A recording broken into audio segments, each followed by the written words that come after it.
बिहार की राजनीति में राज्यसभा चुनाव को लेकर हलचल तेज हो गई है। सत्ता पक्ष अपने नंबरों को लेकर आश्वस्त दिख रहा है, लेकिन विपक्षी खेमे में भी रणनीति की सरगर्मियां बढ़ी हैं। सवाल यह है कि क्या इस बार राज्यसभा चुनाव सिर्फ औपचारिक प्रक्रिया रहेगा या फिर इसके जरिए 2025 की बड़ी राजनीतिक लड़ाई की पटकथा लिखी जाएगी। अब सबसे अहम, क्या असुद्दीन ओवैसी और तेजस्वी यादव की संभावित नजदीकियां सत्ता पक्ष के लिए नई चुनौती बन सकती है। अब इस पूरे वीडियो में आपको बताते हैं। राज्यसभा चुनाव जहां जनता नहीं बल्कि विधायक वोट करते हैं, इसीलिए यहां हर सीट सिर्फ गणित का सवाल नहीं होती बल्कि राजनीतिक संदेश का भी सवाल होती है। बिहार की मौजूदा सियासत में संख्याएं भले सत्ता पक्ष के पक्ष में दिखती हो, लेकिन विपक्ष अगर रणनीतिक तालमेल बैठा ले तो समीकरण बदल सकते हैं। तेजस्वी यादव पिछले कुछ वर्षों में खुद को बिहार की विपक्षी राजनीति का केंद्रीय चेहरा बनाने की कोशिश करते रहे हैं। युवाओं, बेरोजगारी और सामाजिक न्याय के मुद्दों पर उनकी सक्रियता ने उन्हें एक मजबूत दावेदार के रूप में स्थापित किया है। वहीं असुद्दीन ओवैसी, जिनकी पार्टी की उपस्थिति सीमित है लेकिन रणनीतिक दौर पर अहम मानी जाती है, सीमित विधायकों के बावजूद कई बार ऐसे मौके आते हैं जब छोटे दल भी किंग मेकर की भूमिका में आ जाते हैं। राजनीतिक गलियारों में चर्चा है कि अगर ओवैसी और तेजस्वी के बीच राज्यसभा चुनाव को लेकर समझदारी बनती है तो क्या यह सिर्फ एक सीट जीतने की कोशिश नहीं होगी बल्कि विपक्षी एकजुटता का अलग ही प्रदर्शन होगा।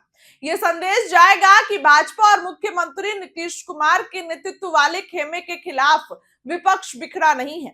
सवाल यह भी है कि इसका असर किस पर पड़ेगा। बिहार भाजपा अध्यक्ष सम्राट चौधरी और एनडीए खेमे के लिए यह चुनाव प्रतिष्ठा का सवाल बन सकता है। अगर विपक्ष संयुक्त रणनीति बनाता है तो वह यह दिखाने की कोशिश करेगा कि 2024 के बाद भी राजनीतिक मुकाबला खत्म नहीं हुआ है। विशेषज्ञों का मानना है कि राज्यसभा चुनाव अक्सर भविष्य की राजनीति का संकेत देते हैं।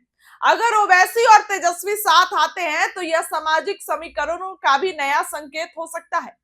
एक तरफ युवा नेतृत्व की छवि, दूसरी तरफ अल्पसंख्यक और संवैधानिक अधिकारों की आवाज। दोनों की राजनीति का आधार अलग अलग सामाजिक वर्गों में है। ऐसे में अगर यह आधार एक मंच पर आता है तो विपक्ष अपने वोट बैंक को समेकित करने का संदेश दे सकता है। यह चुनाव सिर्फ सीटों की लड़ाई नहीं बल्कि मनोबल की लड़ाई भी है। विधानसभा के अंदर का यह मुकाबला बाहर की राजनीति पर असर डाल सकता है।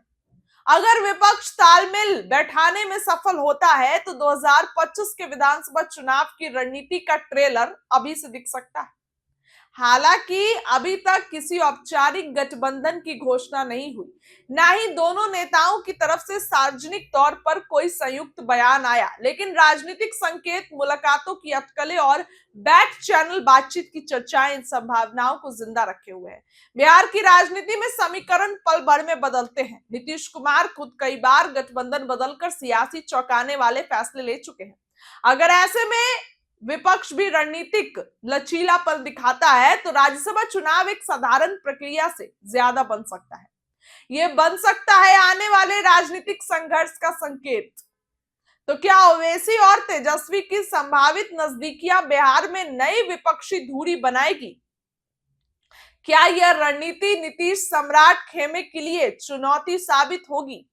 राज्यसभा चुनाव भले परोक्ष हो लेकिन इसका राजनीतिक असर प्रत्यक्ष हो सकता है। नजरें अब सिर्फ नंबर गेम पर नहीं बल्कि रणनीतिक और संदेश पर भी है। तो जाहिर सी बात है कि जिस तरीके से विपक्ष अभी अलग अलग हो गया है, चुनाव के बाद ऐसा लग रहा है कि विपक्ष में वो ताकत ही नहीं बची है। लेकिन अगर असुद्दीन ओवैसी और तेजस्वी यादव साथ आते हैं तो आप समझ सकते हैं कि 2000 जिस तरीके से 24 के लोकसभा चुनाव में विपक्ष एकजुट होकर भाजपा को धूल चटाने में कामयाब हुआ, ये राज्यसभा चुनाव के लिए अगर तेजस्वी और असुद्दीन ओवैसी साथ आते हैं तो आगे के लिए भी बीजेपी और एनडीए के लिए एक राजनीतिक संघर्ष साबित हो सकता है। फिलहाल अभी तक किसी ने भी कुछ कहा नहीं है। तेजस्वी यादव से भी सवाल किया गया तो उन्होंने कहा कि हम लोग की तैयारी हो चुकी है, इस बार हम लोग जीतने जा रहे हैं। तो क्या असुद्दीन ओवैसी से बंद कमरे में बात हो गई है? फिलहाल अभी तेजस्वी भी दिल्ली गए हुए हैं।